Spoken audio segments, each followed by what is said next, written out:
नमस्कार, विजय भुतेकर सवना। इथे सोयाबीनचं या सोयाबीनच्या कुटारावर डिकंपोजर 4 वेळेस टाकलेलं आहे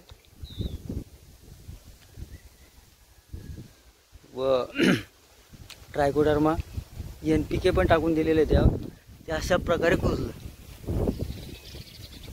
कुजण्याची प्रक्रिया चालू आहे। त्यावर सतत पाऊस पडत असल्यामुळं आणखीन चांगलं होत आहे।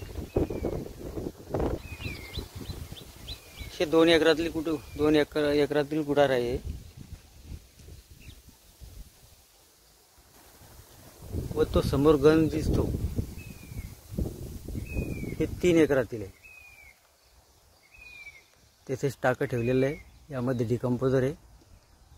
8 ते 10 दिवसानंतर त्यावर टाकायचं।